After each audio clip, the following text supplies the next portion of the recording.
Përshëndetje, mirë se vini, ky është qasti i dur. Jemi në ekranin e radio televizionit publik shqiptar, si çdo ditë me të ftuarit tanë, me temat tona, me Sergjo Hajdinin, këtu në krahun tim të majt, që do ta nisë edhe ky në ditë gri dhe të bezdishme, me muzikë. Si e? Mirë, shumë mirë. Si, ti e këdhir gri apo me ngjyra? Se unë pak të një kam futur ca ngjyra. Pak gri edhe unë sot të ndikohem. Me artistët e kemi pak... E keni pak të ndjesin, emocionale. Po, unë e di që artistja që do të vi pas pak këtu, do të ta ngrej adrenalinën dhe me siguri që do na heqi dhe grin fare nga mendja, se përveç se ngjyrat i do shumë, po dhe vetë është një njeri plot ngjyra. Megjithatë, le ta nisim ne bukur me muzikë, ndërkohë që unë pak më vonë do të prezantoj se kush do të jetë e ftuara jon. Çfarë do zgjedhim për sot? Sot kam zgjedhur një këngë që kam shkruar për Kamela Islamaj. Është titullohet Në pasqyrë dhe mendoj që i përshtatet pak edhe hajde ta ndiqim. Kamela ka qenë një ndër preferuarat e mia në fakt gjithmonë, është shumë e talentuar, e përshëndesim.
Në një atmosferë me të vërtet fantastike, por do të shkoj tani nga dalë tek e ftuara ime. Kush është ajo? Le ta zbulojmë nëpërmjet një inserti.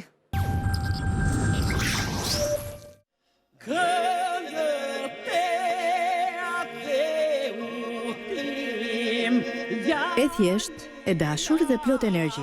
Irini Qiriako është një nga këngëtarët më të dashura për publikun shqiptar.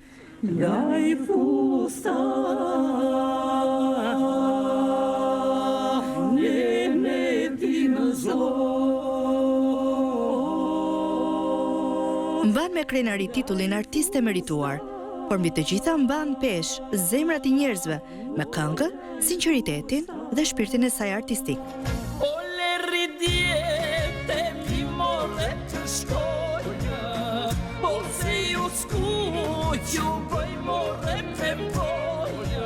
Prej më shumë se 4 dekadash, ajo ka qenë zëri që na ka shoqëruar në festa, kujtime dhe emocione të vërteta.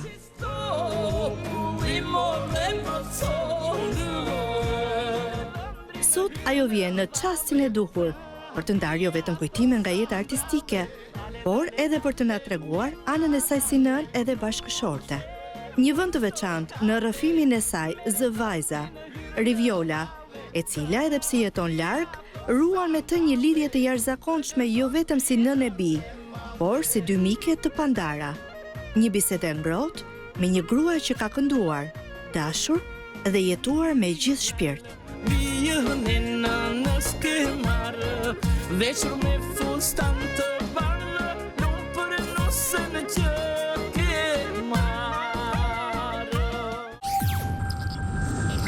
E pra të dashur miq, siç edhe të gjithë e kuptoni nga ky insert i mrekullueshëm, kam kënaqësinë të kem në studion time mjeshtre e madhe Irini Qiriako.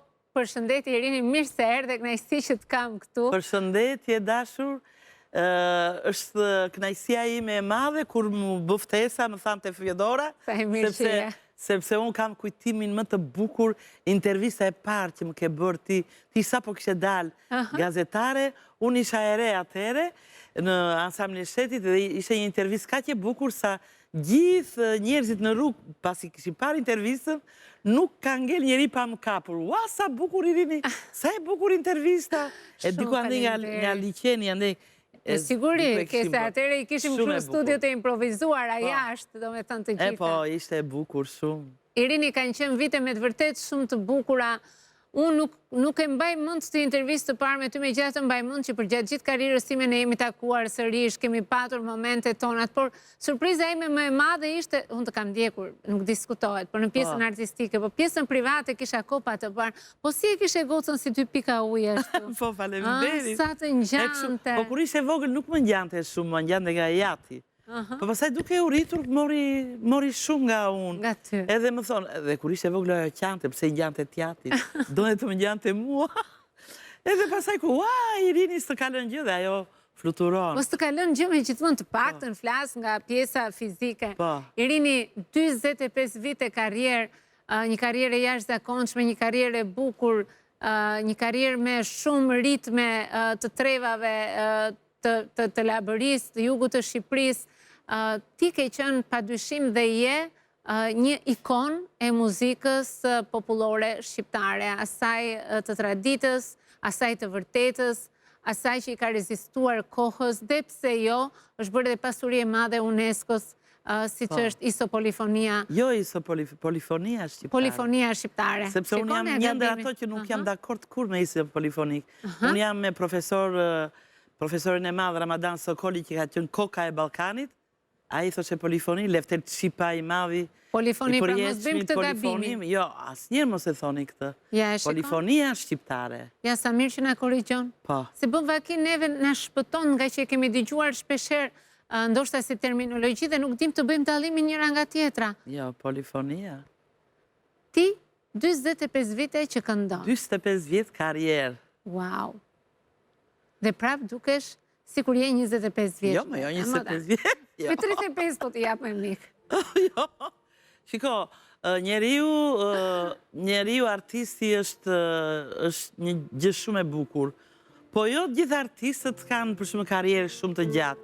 Unë fati im, Zoti më do shumë, si duket që më jep mundësi që të këndoj vetëm të këndoj. Të do Zoti, po dhe zëri dhe... Po patjetër. Zoti më do kur më mbanë zërin si që ma ka bërë nëna. Po i edhe shumë karizmatike, edhe njëri me shumë humor, edhe njëri me një qasje skenike shumë të fort. Ka qenë kështu që në fillim, apo ke qenë më e ndrojtur? Se po shifja pak ato videot aty, sigur ke qenë pak më e ndrojtur. Sigurisht, kjo në fakt është këngëdhimje. është këngëdhimje, do me thënë që ikën burja saj, këngë e vjetër, po shumë e bukur kjo kënga. Edhe... Por jo, kam qënë me temperament. Shtu ke qënë dhe? Që në fillim me temperament. Nuk kisha ndrojtje. Ke qënë atyre fort? Do me thënë, unë kur diljan, që kur kam dalë herën e parë në skenë, kam dalë me këtë këngë të adheutim Janë Ilaç, janë shërim të Lefter Qipës, do me dhe bashkë me Ismizelën, këngën e përjetova dhe me gjithë shpirt e interpretoja. Ka qënë ansamblin e këngëve dhe valëve, atje ke dalë për herë të parë? Po, për herë të parë në 79-ën. Çfarë thua? Po. Wow, më kam qenë vetëm 2 vjeç.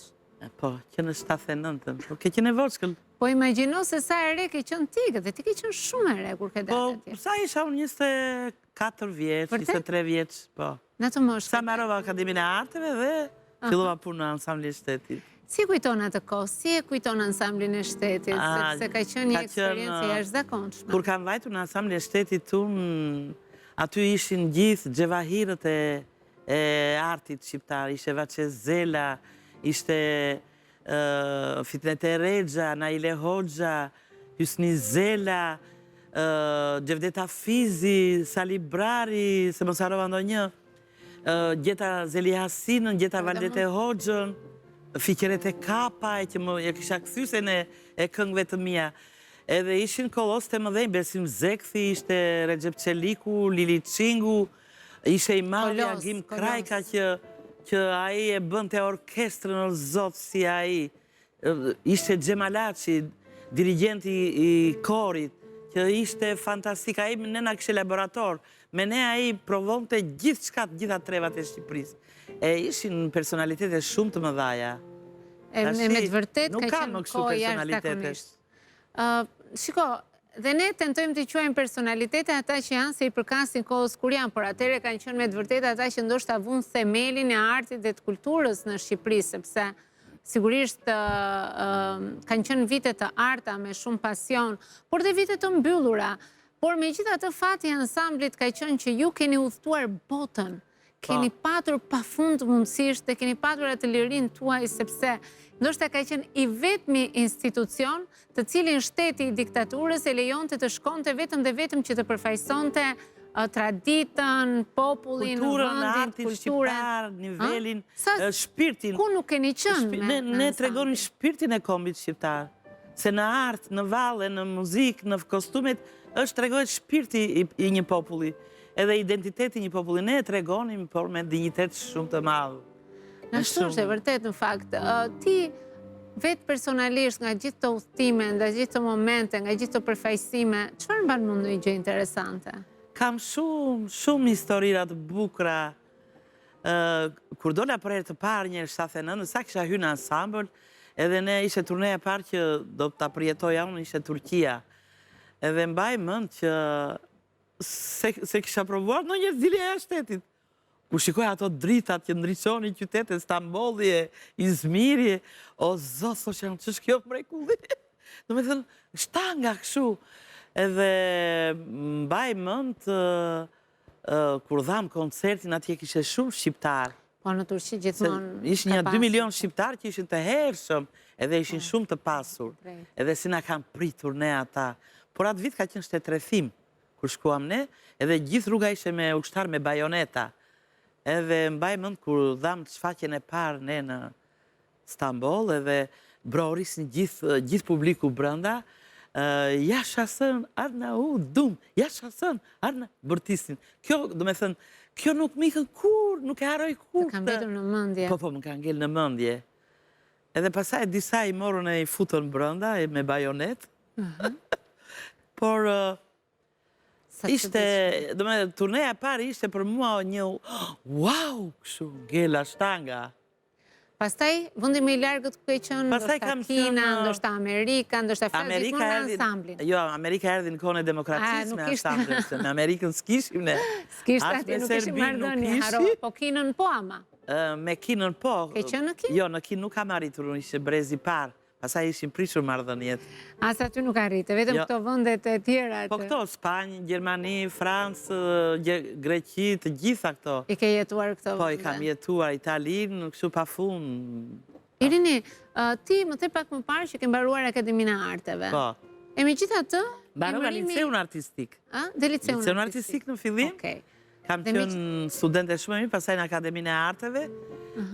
Isha në Degën e Kulturës për dirigim koral. E kisha shumë pasion. Edhe biles mbaj mend kur kam shkuar në Saran, një vit me dëshirën time, edhe aty kam drejtuar korin e madh të pionerëve të Sarandës. Edhe çfarë lumturie, do me thënë, më pëlqeu shumë. Po unë gjatë kësaj kohe isha e fejuar, edhe do kthesha në Tiranë. Ta kishte marrë zemrën ai. Po shkova 8 muaj, doja të shkoja një në vendlindjet time. Edhe pastaj hyra në ansambël. Edhe aty pastaj vendose. Po ti ke qenë e fejuar? Jo, në ansambël doja të shkoja në opera. Që herët fare? 79-ën, thaj. Që 79-ën je fejuar? Po. Pas ke bërë gjitha në 79-ën? Jo, janë fejuar për para. 7-ën janë fejuar. Kisha 2 vjetë fejuar.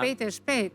Po, u fejuar se kisha motrën e burit të fejuarit tim, ishe violonceliste ajo, e kisha në lice dhe ajo mu qep mua. Tha këtë gocën e shkathët, ta marim shpejt nuse. Ta marum për vlajt tim, tha ajo. A ishte një mblesëri me fatë, si e konsideron sot? Ishte me shumë fatë. Po, ishte një burim është njeri shumë i mirë. Do me thënë, kam qënë me fatë që e ka marrë. Sepse aji artin e donte shumë, e donte artin sepse kishe motrën violonceliste dhe shkonde në përsagjo, shkonde në për koncerte, e ndite motrën gjithmonë, kështu që ishte mësuar me artin, e shkonde në teatrët, operës dhe baletit, dhe kështu që e gjitha të përgatitur. Për turnet edhe për gjërat e tjera, kështu që ishte në rregull. Të kam mbështetur për gjatë gjithë këtyre viteve, i ka pak pyetjes që do të bëja, po do t'i kthehem prapë. Të kam mbështetur për gjatë lodhjes, turneve, sfidave, se pastaj sigurisht ishte para 90-s, po dhe pas 90-s nuk ka qenë e thjeshtë, shumë turne jashtë Shqipërisë. Pas 90-s dhe më shumë akoma turnera. Patjetër. Shumë më kam mbështetur, shumë jashtëzakonisht shumë. Ai dhe goca, të dy. Do me thënë të dy, mami ka koncert, qetësi absolute. Qetësi absolute në shtëpi. Edhe, do me të dy ishin të përkushtuar për mua. Po, sepse artisti ka nevoj për qetësi, për mbështetje. Për mbështetje, për suport edhe moral, suport edhe shpirtëror. Edhe të dy ata i kisha kritizerët e mi në lidhje me artin. Kritikat e tyre ishin perfekte. Është shumë e mirë kur i ke gjitha brenda familjes dhe nuk të mungon asnjë gjë e tillë. Irini, ke patur momente në jetën tënde ti kur doje këngë, doje krijime të reja dhe bashkëpunëtorët apo njerëzit të cilët rrethonin e kishin të vështirë, sepse kam përshtypjen që në këtë fushën e muzikës popullore jo kaq të thjeshta janë krijimet sa që janë në muzikën e lehtë. Do them një diçka. Duhen njerëz shumë profesionistë, duhen njerëz të cilët e njohin mirë. Shiko, do them një diçka, Fjodora. Unë kur isha në, domethënë, komunizmit, mua më pëlqenin, erdhi Gim Krajka njerë më ftoi që të këndoja dhe këngë me orkestër. Po Xhema Laçi nuk më linte. Pse? Dirigent, jo, më donte vetëm në këngët polifonike, në ato këngë vetëm atje më donte. Nuk e punë të shkosh andej. Po pse? Po unë shpirti ma donte. Vdisja që të këndoja dhe me orkestër. Nuk e ke provuar asnjëherë muzikën klasike, ti ke studiuar për muzikë klasike? Jo, unë kam kënduar muzikë të lehtë, edhe kur kam qenë në Akademinë të Arteve në Licet, te anketat muzikore që bëshin në Radio Tirana. Por ai nuk donte, më donte vetëm atje të më kishte ai. Edhe, pasaj kur e sajri demokracia, unë pasaj ju vura dhe me orkestër dhe me polifonike. Të gjithë e qërë dojë ti. I plëtsove gjithë të shfrenova fare, pastaj. Pastaj kur unë mblodhe prap. As njerë su mblodhe, pastaj. Dhe në fakt, Irini në ka një gjë shumë karakteristik të vetën, ka pikërisht këtë ndjesine e shakas, po themi, e kësaj ironisë që e ka me vetën, e kësaj të qeshure, të cilën e ka gjithmonë pas vetës. Mërzitesh në njerë ti, Irini? Të ngrien nervat? Po pa tjetë dhe unë mërziten, si së mërziten? Se s'ka njeri që të mos mërzitet, një trishtim, një pikëllim, një kur ke një njeri të afër, të dashur, të sërmu. Kur ka që një moment shumë i vështirë një jetën tënde, që ti me gjithmonë edhe je mërzitur, ke thënë që ndoshta është koha të bëj pak pushim, nuk të vinte të këndoje. Kam qenë shumë e mërzitur kur më ndroi jetë nëna ime. Në çfarë moshe ka qenë? Ka qenë moshe madhe, por nëna është nën, ka qenë 86 vjeç. Dhe mbaj mend, po kjo ishte me të mërshme, se une, nëna ime jeton të në Athinë dhe kishe dhe 2 motra mia që jetonin aty, edhe një vlla. Edhe unë shkova në spital në Athinë, e pash nënën që kishe rënë hemorragji cerebrale, dhe mjekët thanë që nuk ka shpëtim. Po unë më duhet të kthesha në Tiranë, se kisha një aktivitet, kisha dhënë fjalën, dhe s'mund të ndodhte ndryshe. Do me thënë, kjo puna jonë është kaq e bukur, por je dhe në pozicione shumë të tmerrshme, në momente të vështira që je detyruar që të sfidosh gjithçka. Ti bësh, ti çosh deri në fund. Edhe unë u ktheva dhe mbaj më qaja në aeroport atje, se më telefonuan motrat, mamaja kishte mbaruar, qëndruar jetë, edhe unë në aeroport qaja dhe kur erdha këtu në aktivitet, mora mikrofonin sikur s'kishte ndodhur asgjë. Sikur s'kishte ndodhur asgjë. E kupton çfarë force, ka shumë artistë që e lën, nuk shkojnë, e lën. Unë nuk e lë dot aktivitetin, se jam mbrojtur me atë edukat. Kur atje më presin mua 250 veta, si mundet ta lë unë? Është profesioni im, që kam filluar që e vogël, që e re, dhe deri sa ta përfundojnë karrierën time, nuk mund të ndodhi ndryshe që unë ta lë koncertin për gjysmë, asnjëherë. Një edukate e është zakonshme. Shumë edukate. Por edhe një forcë madhe që ta vësh dhimbjen poshtë dhe të mos e lejosh veten atë moment. Po dhe këndoja dhe buzëqeshja, se njerëzit nuk dini gjë çka kishte. Dhe kjo një mikesha ime, moj Irini, tha, sa e fort që je, tha. Tash mos më foli, i thoshja unë. Tash vetëm më qesh, i thoshja unë. Dhe unë vazhdoja interpretimin. Dhe isha në botën e këngëve, në botën, do me thënë, orkestrës, vetëm aty e mbaja mendje dhe që të humbisja mendje për çdo gjë. A është në të vërtet muzika, kënga dhe puna jote edhe një ilaç për ty, një forcë për të ecur përpara, për të te kaluar këto gjëra? Sigurisht humbja një njeriu nuk besoj se ka gjë më të rënda apo më të madhe, por megjithatë sfidat me cilat është muzika për ty edhe ilaçi jot i shpirtit tënd. Është, siç e thot kënga e Lefter Çipës, këngët e Adheu tim janë ilaç, janë shërim. Ka më bukur, mund edhe ta këndoj të them dy vargje të Lefter Çipës. Kënga jo në këngë djepi, flakërin si shpata, sa shumë jeta e deshi, e ombër si mjalta. Do t'ja marë si që meret kënga, kënga shqipëtare, si që më ka mësuar nëna, këse janë i homale. Këngët e Adheu tim janë ilaç, janë në more shërim. Una, gjithë. Ka më të bukur se kjo, se këto vargjet e Lefter Çipës e kënga e Lefter Çipës. Kjo këngë është e pavdekshme. Unë e kam, është si hymn për mua. E këndoj tërë jetën time. Ti përmendë një shoqen tënde, po njerëzit e tjerë të kanë gjykuar në këto momente kur ti ke vënë punën, profesionin, këngën mbi gjithçka tjetër. A ke ndjer veten ndonjëherë edhe të gjykuar nga shoqëria? Po ti nuk di më të, se harova të them më të bukurën, më të fortën. Asnjëri s'bëhet fjalë të më gjykoj. Përkundrazi, më urojnë me dashurinë më të madhe, nuk e ke iden, po kur do erdhi momenti që do bëheshe varrimi në nënës time, dhe ato kërkuan që ta bëja në vendlinjen e babait tim në Finiq, se unë jam nga Finiqi, fshat minoritar. Dhe atje mamaja ime i donte shumë këngët polifonike, edhe mbaj mend që i vura në një rrugë, kështu që bëm unë, Maksi, babai dhe mamaja, dhe vura Maksi vuri kasetat e mia polifonike. Mamaja filloi të qante. Edhe më tha, këto dua unë më Irina, më tha më. Ja, këto janë këngët e mia, këngët polifonike.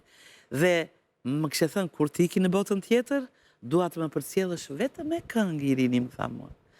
Edhe unë nuk lash asnjë të qante dhe fillova, po në shpirti im e di se si e çova deri në fund atë strofën e parë. E fillova kjo, u dhe largët më kish marrë, gjithë zemër më kish tharë, në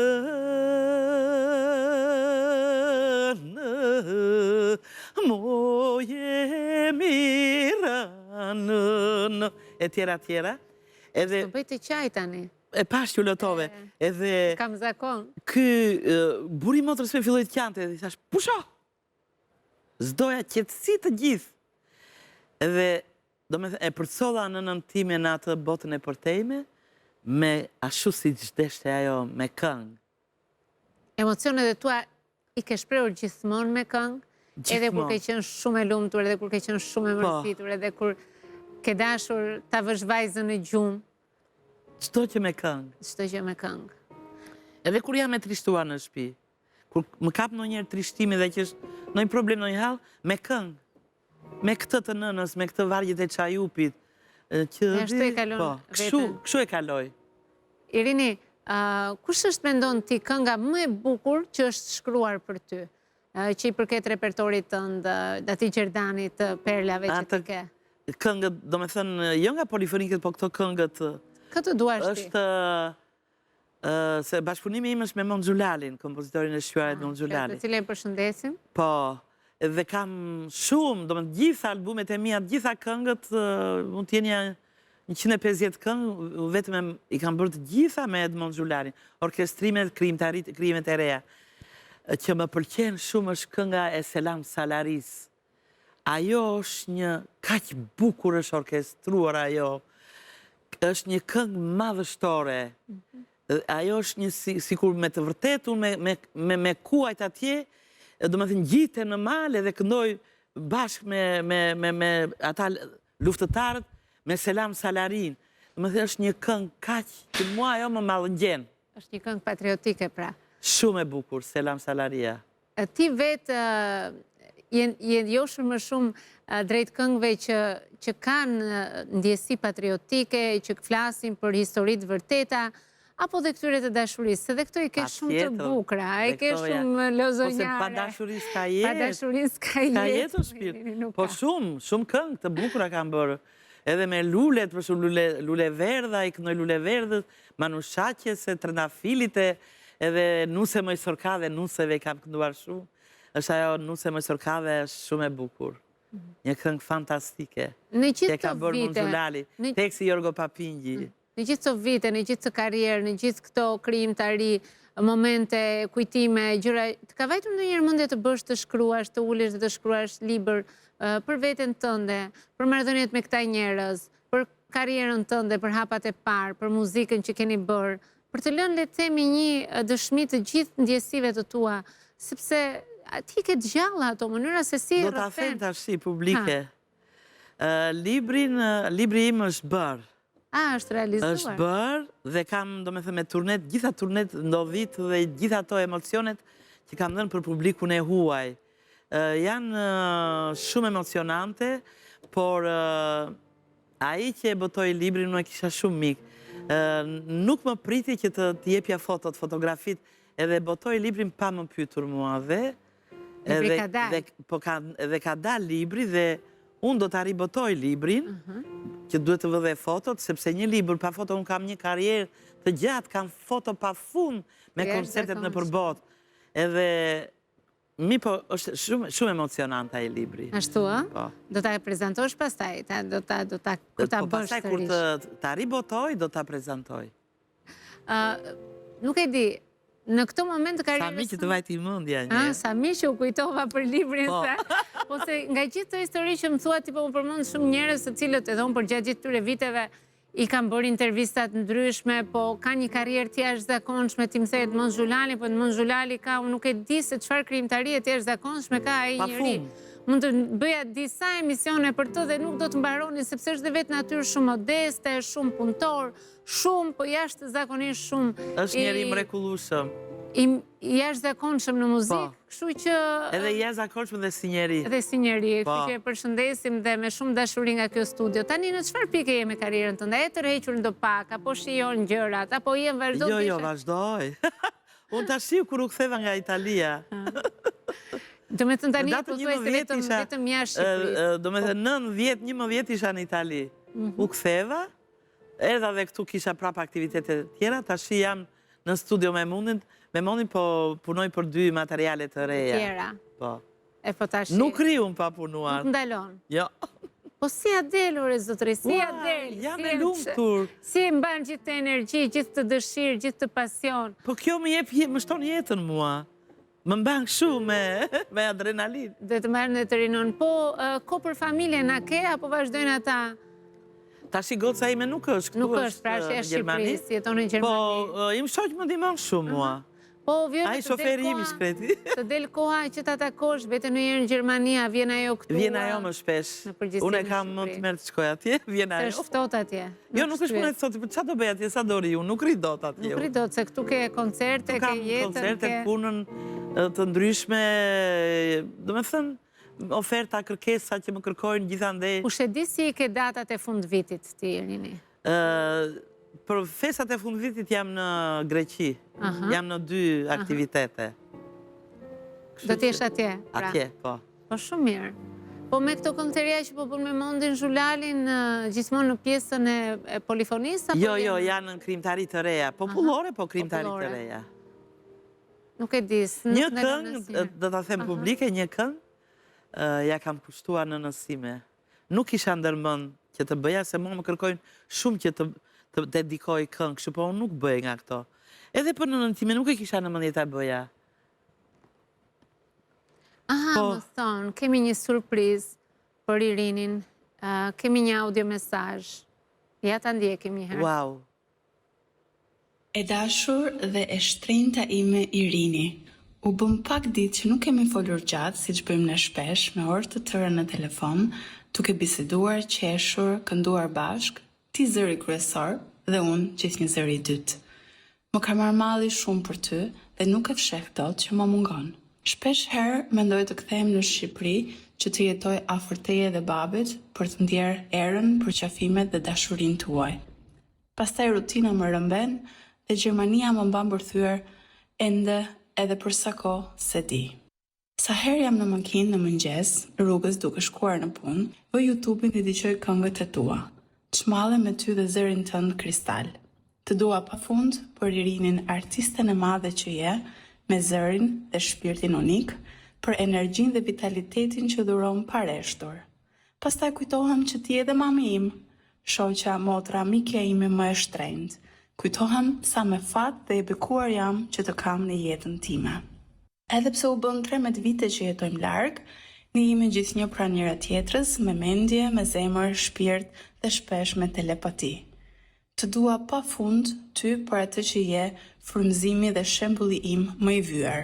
Të dua për Irinin e mrekullueshme që je për mua dhe babin, por dhe për të gjithë ata që kanë fatin të të kenë pranë. Ty dhe babit ju uroj vetëm shëndet, dhe Zoti ju bekoft çdo ditë. Ju dua pafund dhe ju jam mirënjohëse për gjithçka që keni bërë për mua, mbi të gjitha për dashurinë pa kushte dhe pa kufi që më keni dhuruar dhe vazhdoni të më dhuroni çdo ditë. Irini, vazhdo shkëlqej nëpër skenat e botës dhe në Shqipëri, vazhdo rrëmbes zemrat e njerëzve të rinj, fëmijë, të moshuar dhe mos vono të bësh një koncert recital. Kam mall të të shoh sërish në skenën e teatrit dhe operës dhe baletit, shtëpia jote e dytë.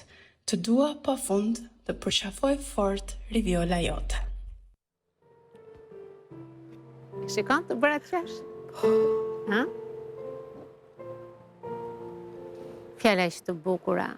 Shumë fjalë bukura.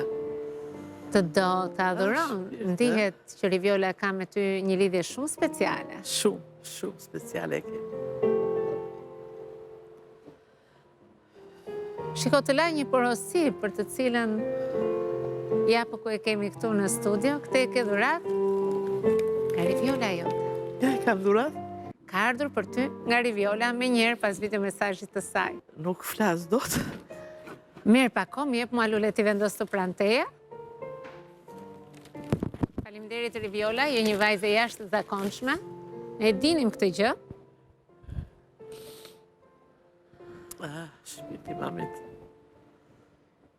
Ke rritur një vajzë të mrekullueshme. Është shumë e mirë. Po je dhe ti. Është një vajzë me shumë logjik, me shpirt të madh, e thjesht, e përkushtuar në profesion, për të ndihmuar njerëzit, zemra ime. Të ngjan dhe ndoshta këtë shkëlqimin, këtë buzëqeshjen, këtë dëshirën për jetën e kam marrë nga ty, sepse duket që të laj një porosi aty, të tha pres të shoh me një koncert recital në atë që është shtëpia jote e dytë. Çfarë po ndodh me këtë pjesë? Po mendon ti të kthehesh me një koncert recital? Dua të bëj një koncert tim recital, atje në Teatrin e Operës dhe Baletit, atje ku kam shkrirë gjithë karrierën time, edhe po mendoj që kam edhe me drejtorin e ansamblit shtetror, ai më ka thënë që dua të bëj diçka për ty Irini, edhe pres që edhe kjo më nxit, nuk më lë rehat. Se ty të më thënë... Ja, ta la porosi. Ty të rëmben rutina e përditshme, jo koncert këtu, jo atje, jo në studiot e Monxhulali, thot, po do bësh koncerti recital, më thot. Edhe nuk më lajo dhe ajo. Çfarë ke në plan të bësh këtë herë? Çfarë do të ishte ky koncert? Dhe çfarë do të përmblidhje aty nëse do të... Unë dua ta bëj koncertin me orkestrën e ansamblit shtetror, me atë ku kam dhënë gjithë jetën time.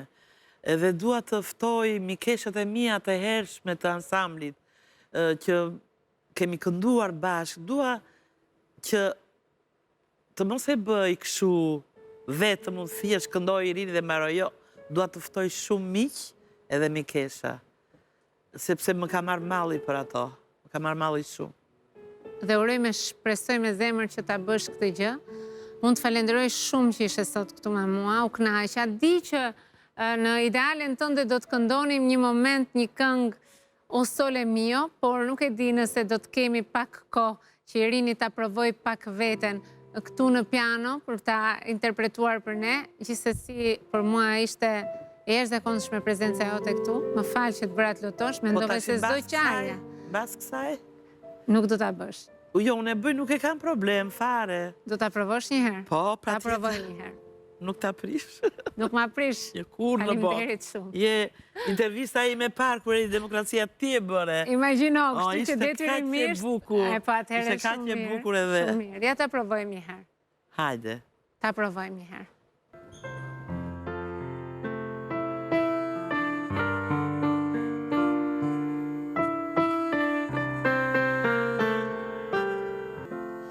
Che bella cosa, una giornata sole, un'aria serena dopo la tempesta, per l'aria fresca, pareggiana fresca, che bella cosa, una giornata sole. Ma tu sole più bella è te, oh sole mio, stai fronte a te, oh sole mio, stai fronte a te, stai fronte a te.